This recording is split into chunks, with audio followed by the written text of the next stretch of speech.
So now we've come to another presenter. And this presenter, she's been with us in the past. She's done workshops with us. And yesterday I had the pleasure of doing laughing yoga with her. And we had a good time. And she is a wonderful person who has worked in the entertainment industry. But now, Reverend Sherri James is an entrepreneur, a film producer, writer, and a minister from Houston, and currently based in Los Angeles. She is the Senior Minister and Chief Executive Officer of Understanding Principles for Better Living Church, a thriving spiritual community that blends metaphysical Bible training with practical tools for living. Y'all, we can do better than that. We got lunch after Sherri. That's what I was talking about. Good afternoon. So many good things. This weekend has been transformational for me. Has it been transformational for you? When I walked in and I saw that Reverend Dolores and I, okay, all right, that's all right. I'm good. When I walked in, I saw that we both had on orange. I thought this was appropriate because she is following in the footsteps of the Bishop, Dr. Barbara King, and I'm following in the footsteps, we got caught here, all right, of the Reverend Dr. Delarice Lett.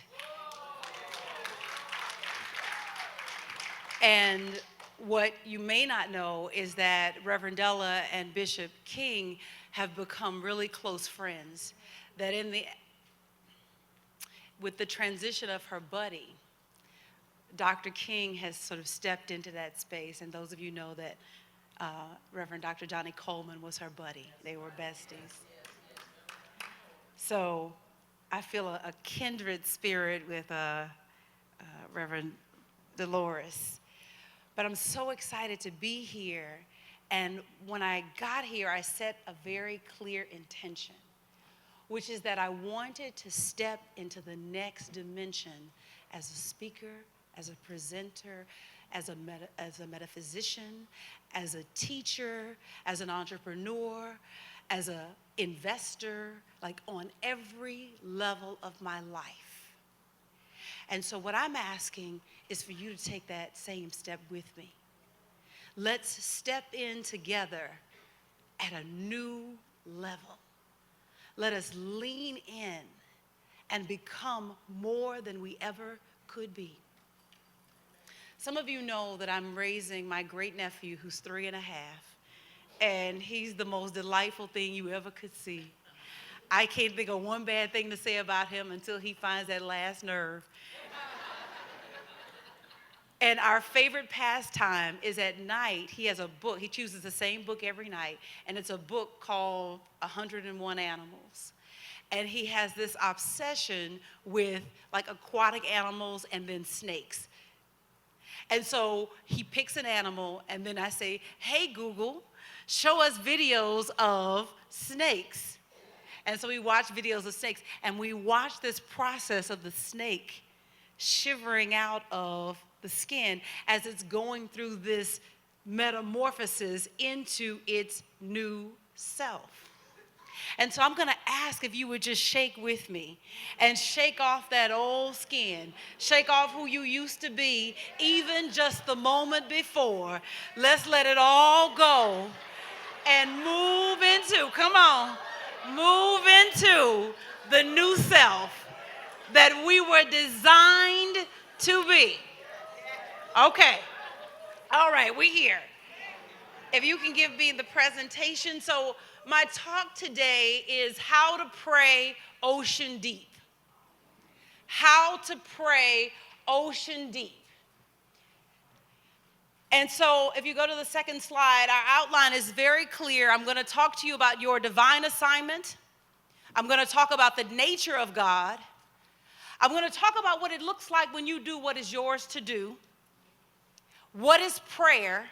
What is ocean deep prayer? And then how to pray ocean deep. Next slide. Each of us has a unique, unrepeatable, divine assignment. No one can or will do that which is only yours to do. And if you exit this body before it's done, it does not get passed to the next person. It does not get passed. What you are meant to do. Different people write songs, but could you ever imagine Michael Jackson singing Prince's songs? It would sound ridiculous. That which is yours to do is only yours to do. And if you don't do it, it don't get done. There is a call on your life. There is a call on your life to stand up and be who you were called to be. And you've been hearing this the entire weekend. You've got gold in them there hills. You've got a mind that you must mind. And you've got to find it. You've got to forgive your way to it. You've got to laugh your way to it. You've got to praise your way to it. You've got to do whatever you do. But get to it. Was it Diane Reeves that says, I don't care how you get here? You can travel by ski, what is, you sailboat? Yes. Cross the desert like an Arab man. I don't care how you get here. Just get here if you can.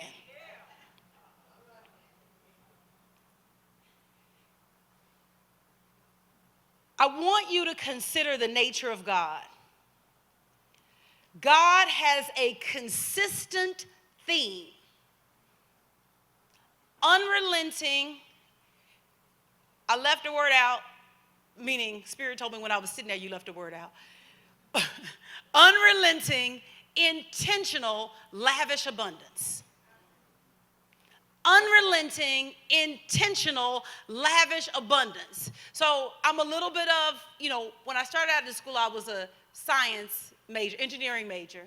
So I've got a little bit of geek. So if you can just kind of go on this path with me, I'm going to have a little spiritual geek moment.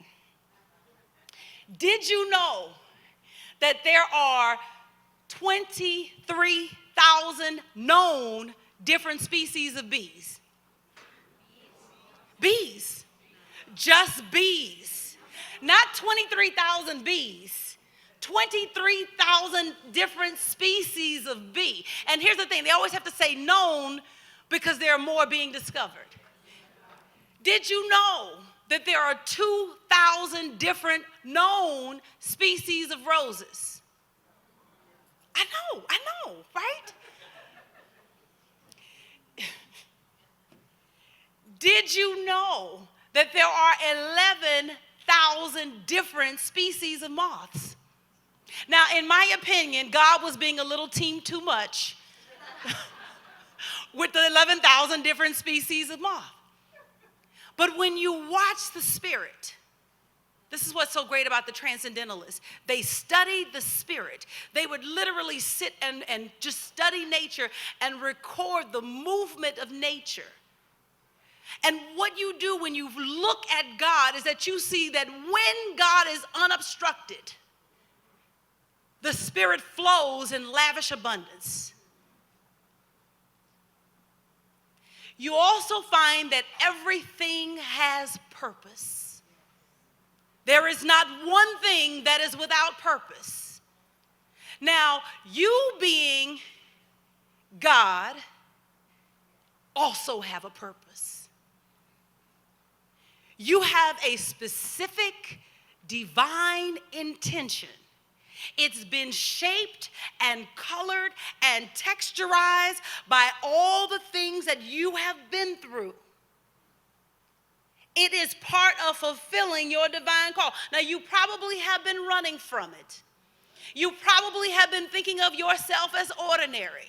Perhaps you have been looking at somebody else and thinking that somebody else has a more fabulous journey than you were meant to have. And I came here to tell you, Gold Rushers, no, no, no, no.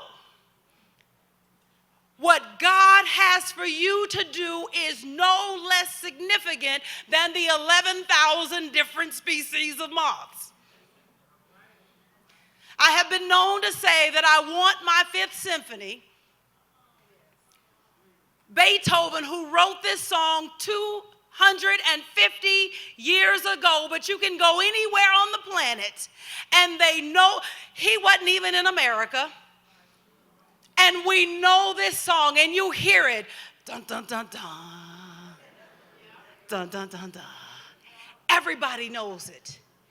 And so what the Spirit wants to bring through you has that much lasting value. It's no different.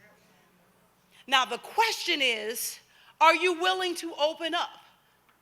Are you willing to open up to create something that will come through you and that will stand? See, the scripture says, they that build the house on their own, they labor in vain, because unless the Lord builds the house, right? I know I butchered that. That's okay. Sometimes I have my own Sherri James revised version of scripture. What the Spirit wants to do through you also has value, not just for you, but everybody else. I want to tell you the story of a young lady, Dr. Hadia Nicole Green. Dr. Hadia Nicole Green is a professor at Morehouse College. And she was raised by her great aunt and her great uncle. And her great aunt developed cancer and then decided, I'm not going to go through chemo because I don't want that the way that, chemo, when it doesn't just kill the bad cells, it gives everything, right? So you're kind of broken down, and then there's the building back up process. Okay, y'all know, okay. She's looking at this, and she's nursing her grandmother, great aunt, through this experience. The grandmother makes her transition, and it just sits with her like this is painful. This is who raised her. This is who saved her from, who by taking her into her house changed the destiny in her life. Then her uncle, he contracts cancer, and she nurses him back to health, and he lives another 10 years, and then he makes his transition. And these two questions sit in her mind. How is it that we can have a satellite in space and we can look down and tell whether a dime on the ground is face up or face down? How is it that we can't have that level of accuracy with cancer treatments? The next question that drove her is, how is it that we can have a room full of people and we can ring a cell phone, but not every cell phone? How is it that we can have that level of technology, but it not show up in how we handle cancer? And so these two things drove her, and she started looking around and saw that nobody was doing it, and said, well, then I guess it is mine to do. And she goes to Alabama A&M and studies and learns physics. And I don't remember where she does her graduate work, but she does her graduate work and becomes a PhD in physics. And today, she is sitting on the precipice of developing a treatment that eradicates cancer inside of 2 hours. Using nanoparticles that you inject into the body. And when she completed her research, her professor said, nobody's gonna want that because there's no drug attached to it. And so she had to go back and rework it so that there was a drug protocol attached to the work that she's doing. What is yours to do is nobody else's to do. And it doesn't matter that it hasn't been done. You've got to stand up and say, this is mine. It ends on my watch.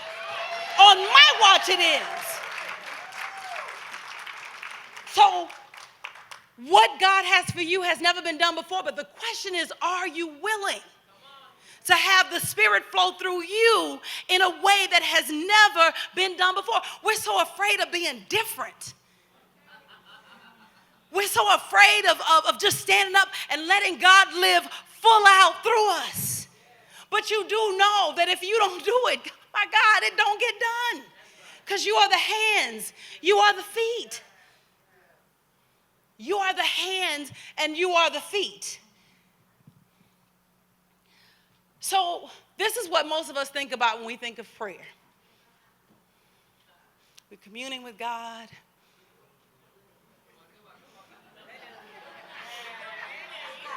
Okay, this is what we think about. Most of those prayers don't get past the ceiling in your house.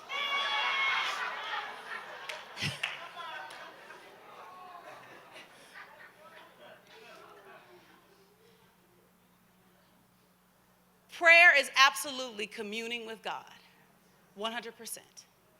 It is absolutely a form of this. But I want to talk to you about what it means to pray ocean deep. There is a level of prayer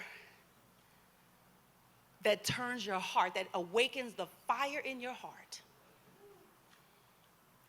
There is a level of prayer. So you've got a fire burning in you. You feel it. When we were, where's the Lemetri?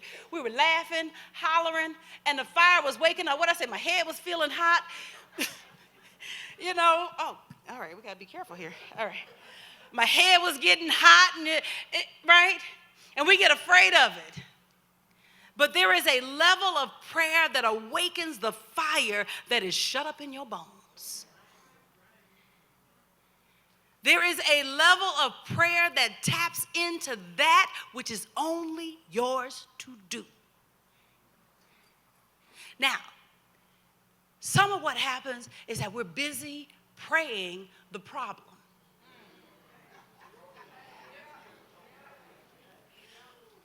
There is a type of prayer that moves beyond just praying for your needs to be met. As long as you, listen, let me be clear. Don't walk out of here and say, didn't say pray to get your rent paid. Work where you are. But know within your heart that there is something beyond keeping the lights on, keeping the children out of trouble. There is something beyond just praying for your personal needs. There is a level of prayer where you drop into the fire in your bones and you wake up to that which is only yours to do. And so you are opening yourself for a transformation at depth. You want to shake off who you used to be. See, who you are cannot show up as who you were fully meant to be because you're still holding on to too much past. Yes, you've been there. Yes, you went through that. Yes, you made that mistake. You know, sometimes you were the one that was betrayed. Sometimes you're the one that betrayed.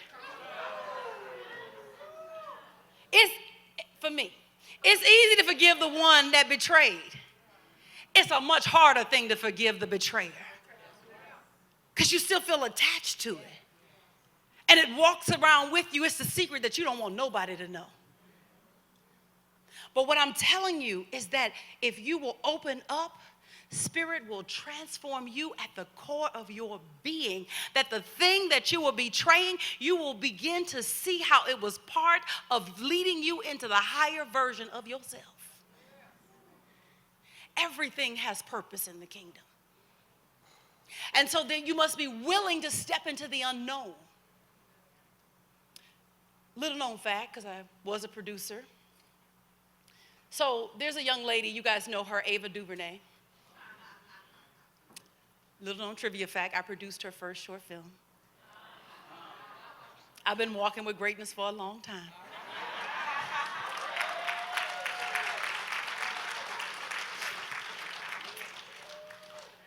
And I remember her getting to this place of delivering on Selma. and then getting assigned A Wrinkle in Time, which hasn't come out yet, and it's $100 million film. And she's at the place in her life as a black female director in the U.S. where there's no blueprint. There's nobody to call to say, how do I do this? There's nobody to call to say, well, how did you handle this? Well, how did you allocate money? Well, how did you deal with people that didn't respect you? There's no blueprint. And I'm saying what God has for you to do, there's no blueprint. There's no blueprint. And so you must be willing to step out where no one else has ever gone and be it. One of the things I swore in my lifetime is that police brutality ends in my lifetime. Period.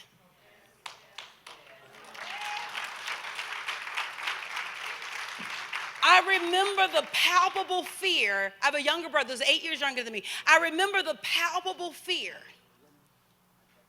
of growing up and him coming of age and the fear that hung over my household.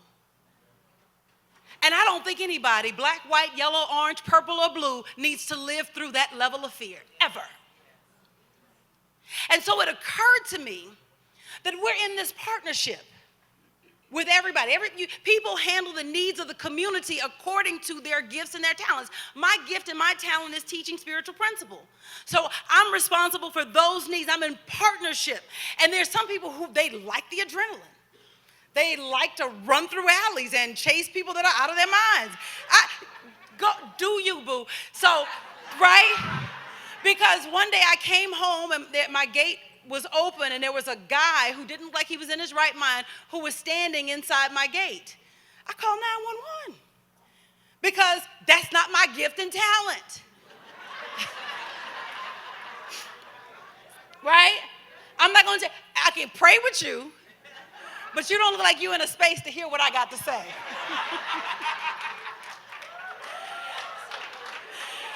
And so we're in partnership.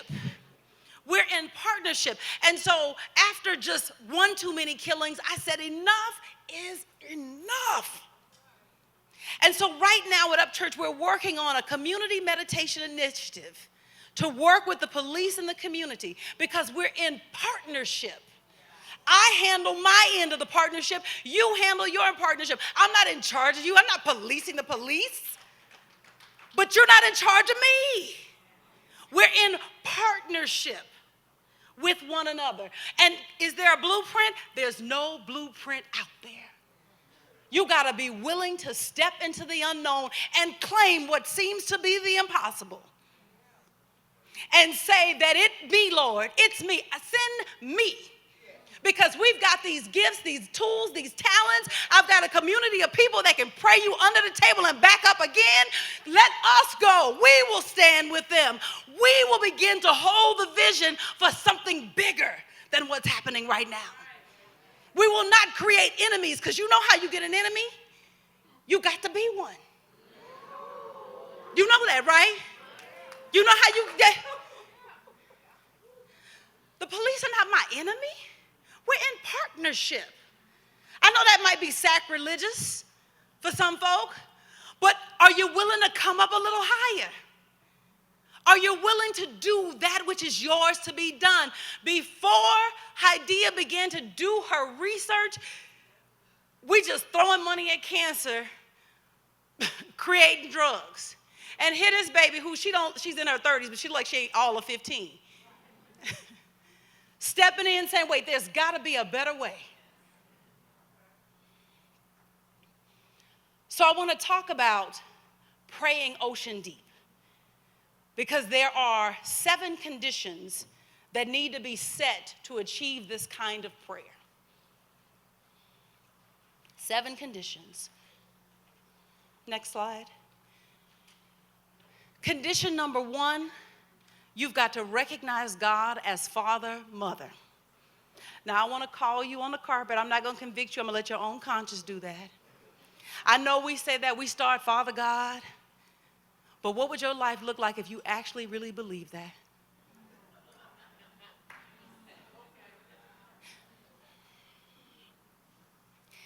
When you feel like you come from a royal line, let somebody walk in here and think they from, my mama, my grandmama, my great-grandmama was a lynx. And you walk like it, right?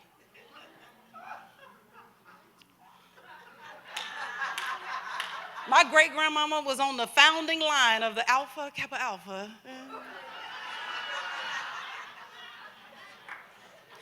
What would your life really look like if you really believed that God was your father, mother? How would you walk? How would you approach seeming problems, opportunities in disguise? I told a friend of mine I was going through something. I said, I want to walk through this change like the model spiritual citizen. And she said, well, I'm visual, right?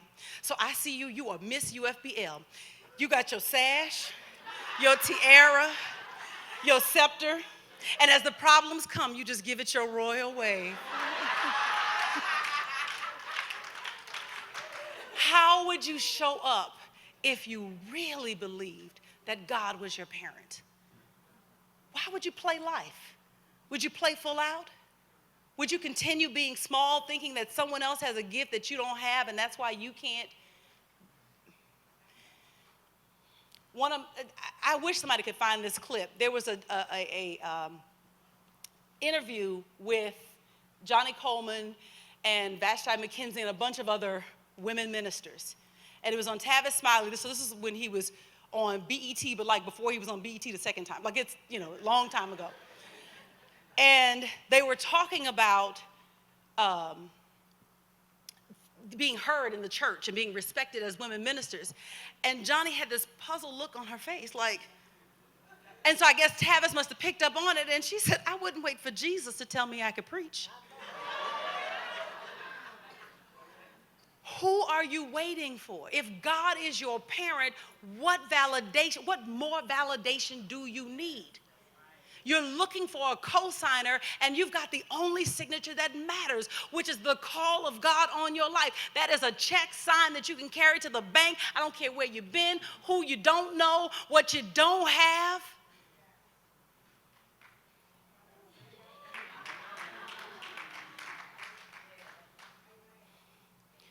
Number two, you've got to declare your unity with God. The things that Jesus did, he did because of an awareness that I am one with all that there is. I am not separate from a realized reality of a life and a world without police brutality. Right now, even with the appearance of the ignorance that's happening, I am one with the vision in my heart. Every household, no matter who you are, no matter where you come from, there are children and mothers and fathers that are growing up without fear because it's true here where it only needs to be true before it ever shows up in the body. So you have got to declare unity with the purpose that is on your life. I am one with it. It is me. I am it. I'm living it right now, this moment. I'm not waiting for it to show up in the outer. I see it right now, in this moment. In this moment. When I think about Jordan, I think about the fact that he won't have to grow up in a household like I grew up in, with that just layer of fear. You can cut it with a knife. And when I walk now and I interact with policemen, and for whatever reason, it just seems to keep coming into my world now because I guess I'm calling it, no fear. No worry. No fear, no worry. No fear, no worry. I am one with the truth in my heart before it shows up in the body. Next slide, number 3. Close the door. Now this is hard because we live in a 24-hour news cycle. Every day there's some new nonsense reaching for your attention. Close the door to every distraction. Close the door. I don't know what news programs you watch, but I'm guessing that news watching is up in triple digits.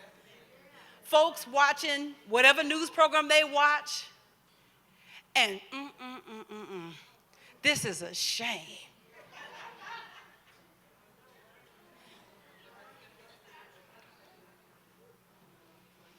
When you have done the work that is yours to do, it don't matter who in the White House, who in the broke house, who in the poor, it don't matter who's anywhere. When you have done the work, see, you don't know the way around the glass ceiling, but the God in you does. As a producer, one of my dreams was to produce a $100 million film.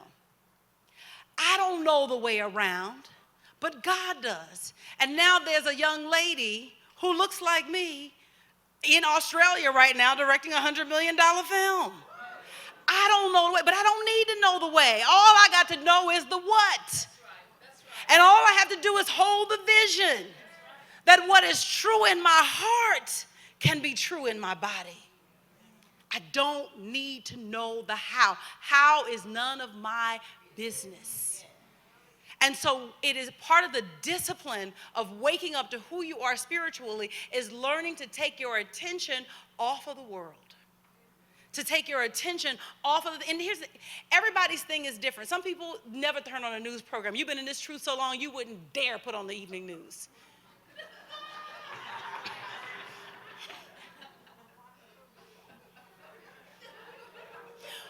But if you're not walking in your purpose, you need to find out what your news is. Everybody has something. You need to find out what is it that's got you so wrapped that the fire in your heart feels like it's been extinguished. What has you so sewn up that you are not every moment walking and working toward the purpose that God has placed in your heart? Nobody has to tell you what it is. You don't have to go to Madame Touré. You don't need a crystal ball. I think one of my favorite things was the spiritual counseling. You don't need a spiritual counselor. You know what's got you. You do. You know what's got you. And the thing is that no one can close the door for you. You have to close the door. No, I'm not going to tell that story. You have to close the door for you. All right, I'll tell that story. So I've been working on manifesting as an author. I have multiple books in multiple degrees of manifestation.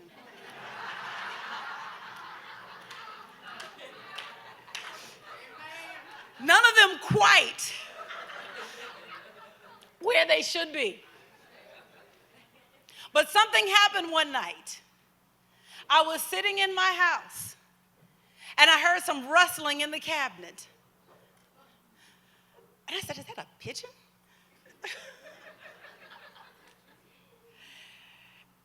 And I got up to investigate, and I opened the door, and a little foot slipped out. Right, that was my reaction exactly. And I said, oh no.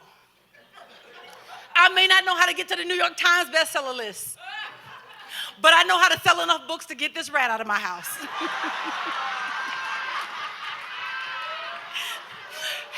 Got crystal clear. That night stayed up to 2 a.m. working. And so literally this book will be finished by May 1st. So my message is, don't let God send you a rat. Learn to close the door on your own. Number 4, go to the secret place.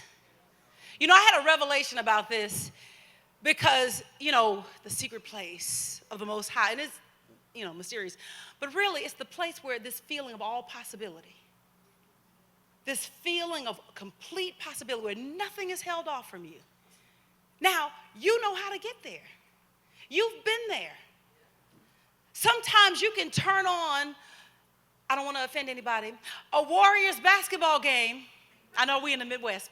A Warriors basketball game. and watch Steph Curry whip all up on these bigger people.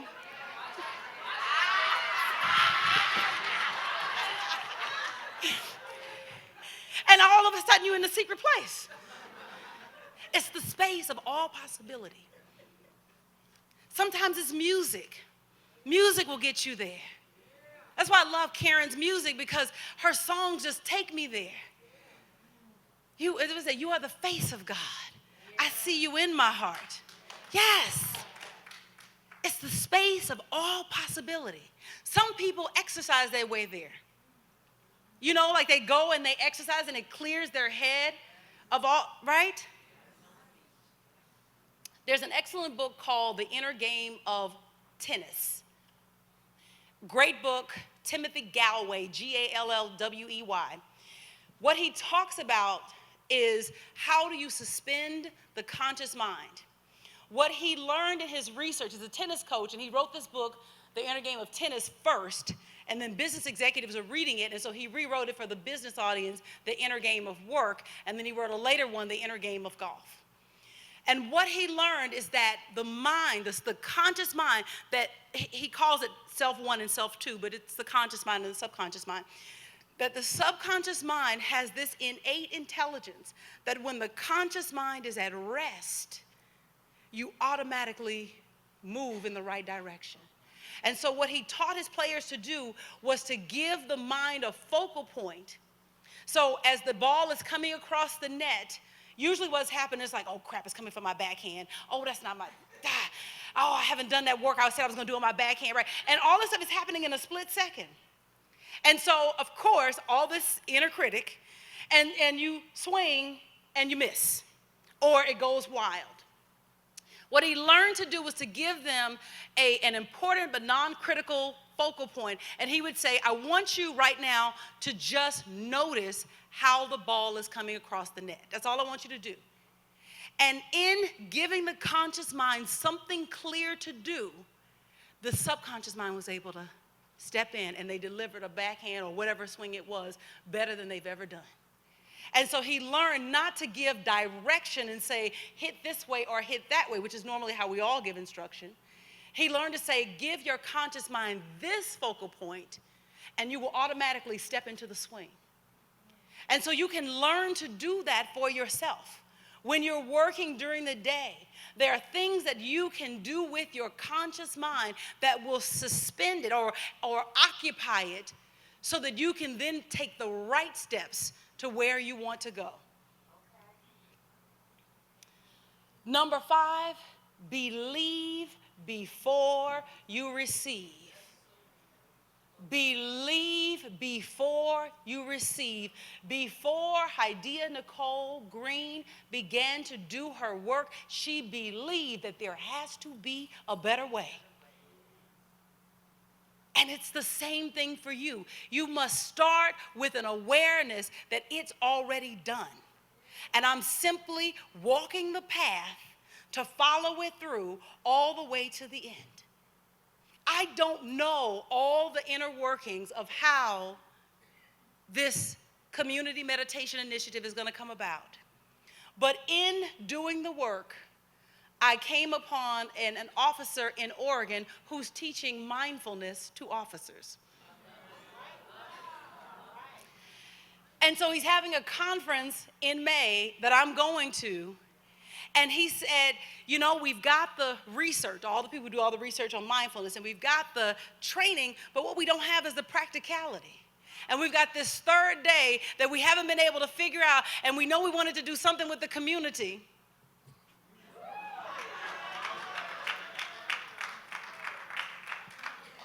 And so I will be in, I think San Jose, one of them places, May 23rd, co-facilitating, figuring it out. I don't know.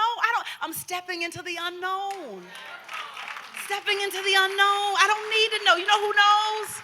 God knows. You've got to believe before you receive. All I knew on that day, this was after Alton Sterling and Philando Castile. They were back to back and they were on Facebook. And it was back to back. And it just in my spirit, it said, sorry, I almost cussed. No. No. Yes. No. No. I know. No. No.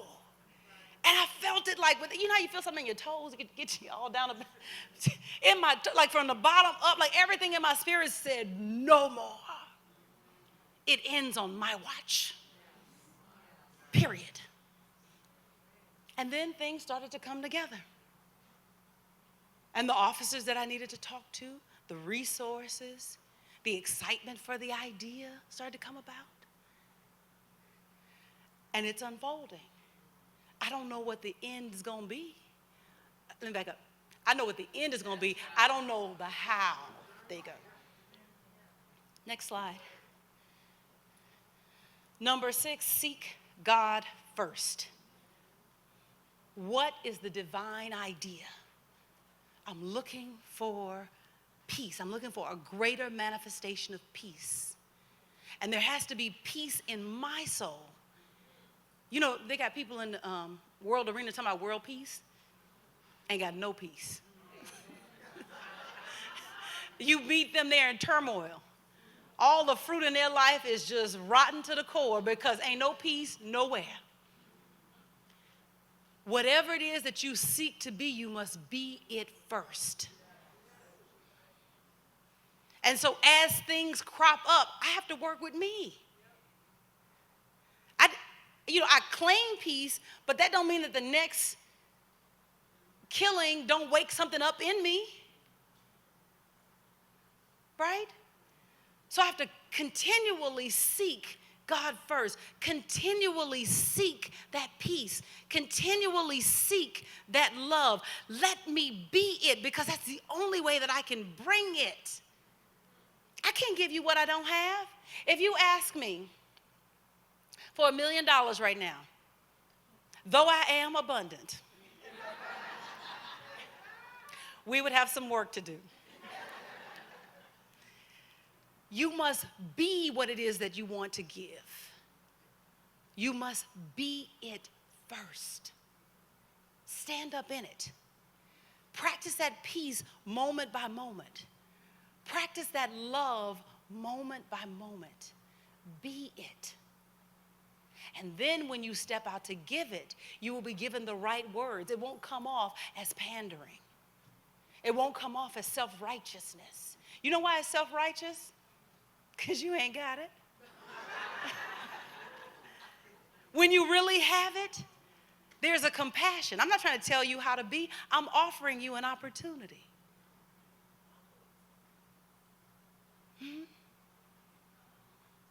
Last slide.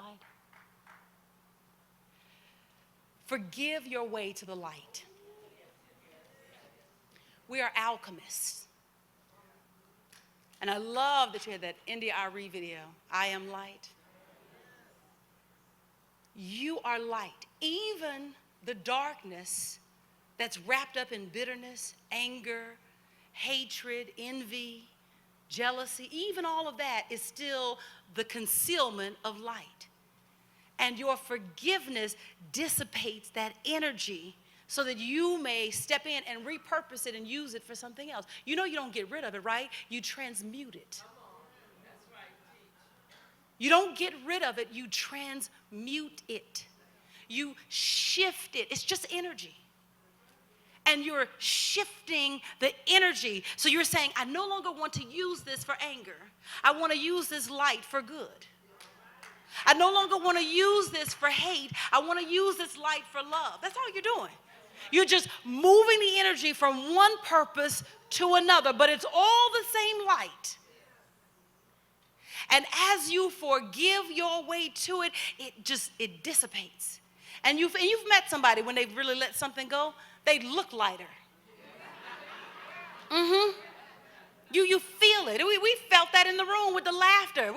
It broke up all that. I started coughing, feeling hot in the head. It breaks up all of that energy. And now you can do something with it. Now you can purpose it. You already have a guiding intention. Your life reflects that guiding intention. Your life is an unfailing witness for the intention on your heart. Some people say, I don't know my purpose. I can't find my purpose.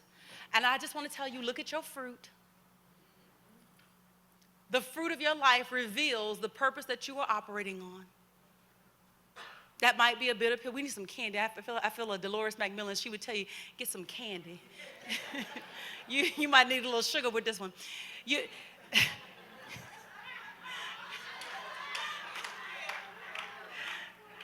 And she just kept a little candy jar when she taught.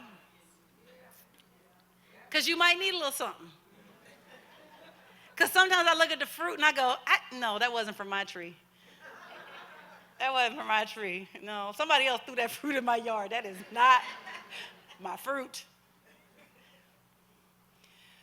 When you open up, you don't even know all the ways that the light is meant to be used. There are things that are in you that you have no idea that are in you.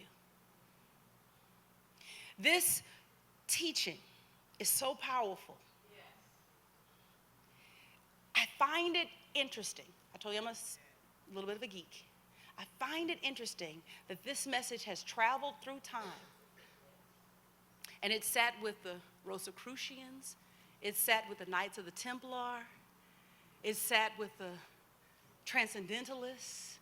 It sat with the mind cure movement. Aristotle had a little hand in it. Plato had a little hand in it, right? And today it's us.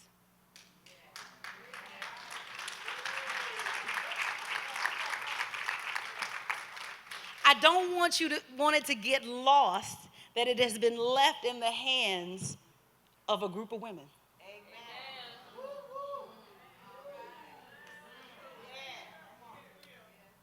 Now, we say a lot of things about not being able to find young people in our churches. But the question is, are we going to let it die out with us? When they tell the story, will they say, they had these amazing centers in Chicago, in Miami, in Jamaica, in California, Cleveland, Baltimore, Detroit, St. Louis. And they had these amazing conferences, and they let the fire die out. We must go and get our young people.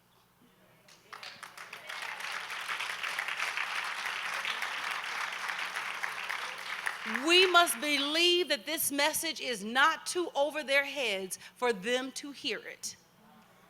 I used to say things like, well, once you get through pleasing mama and pleasing daddy, and then you begin to ask the hard questions of life. We can no longer afford to have that level of attitude. We must go out and get these teenagers, get these 20-somethings, these 30-somethings, and wake them up to the fire that is in their heart. Now, here's the thing. In order to do that, we have to be it. People are attracted to the light. People are attracted to the light. They want to feel it for themselves because they don't know how to get it for themselves. We do this Lenten call, a daily teleclass. It's one of my favorite times of the year. And what happens in this half hour is that it's like the fire is turned on for everybody. And when you start, you're on day 1, and you're like, oh my God, how are we going to get to day 40? Like, am I going to be able to do this every day? And by the time we get to day 10, it's like, oh crap, we only have 30 more days? Because we do not have the experience of how to turn on the fire for ourselves on a daily basis. You've got to light the pilot. You've got to pull the match out, get the music, dance, laugh, do whatever you have to do, turn the light on. It is in there. It's waiting for you. I challenge you, let us not come back here next year and be a room full of 40s, 50s, 60s, and 70-something, 80-something. I'm not saying don't you come back. I'm saying you go get some of them young people in your life. None of us are childless in here. So go get somebody that you can put your hands on and say, darling, I got something for you. Come back in here. There's a light inside of you. God has a new thing that he wants to do through you that has never been done before. You don't think that's going to get somebody's attention? It ain't never been done before. You know, young people thrive on being different. They don't want to conform to nothing. That's not a complaint. So I'm going to close with this song. This is a song that we wrote at church when we did this series on Pray Ocean Deep. And the lyrics of the song are basically these 7 conditions. And I want you to listen for the song, but also listen for the call on your own heart. We were in a series called Ocean Deep about not just praying on the surface, but going deep, deep, deep like the ocean and praying ocean deep. I close the door and I go to the secret place. I claim my openness so that I can see your face.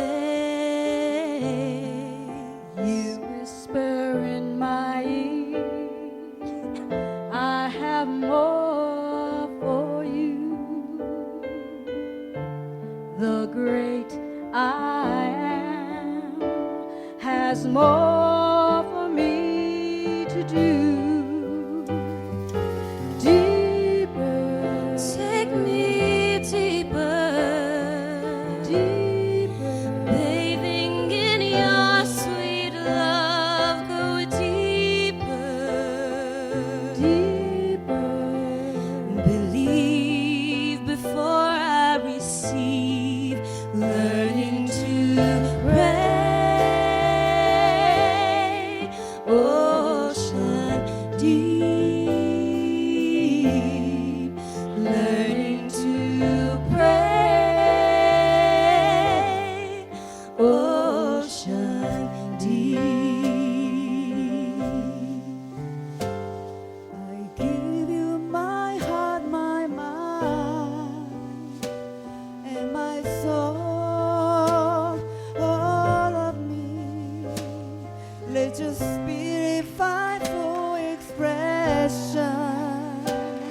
through me, through me.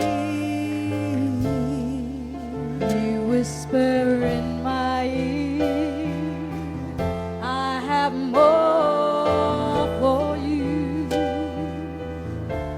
The great I am has more for me to do. Deeper, Take me deeper, deeper, bathing in your sweet love. Going deeper, believe before I receive. Take me deeper, take me deeper, bathing in your sweet love. Go deeper, believe before I receive, learning to pray, ocean deep, learning to pray, ocean deep, learning to pray, ocean deep,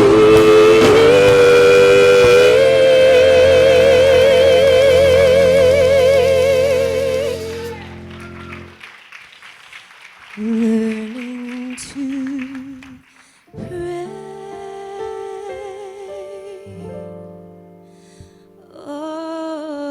ocean deep.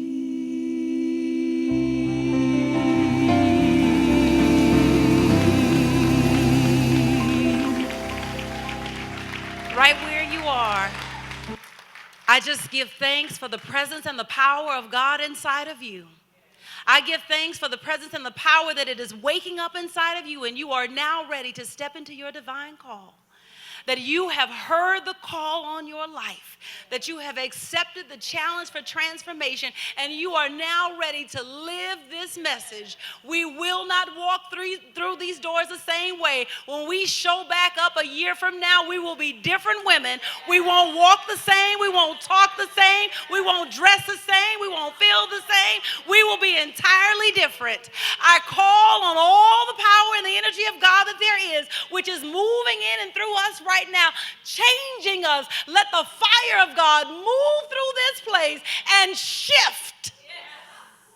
Thank you, God.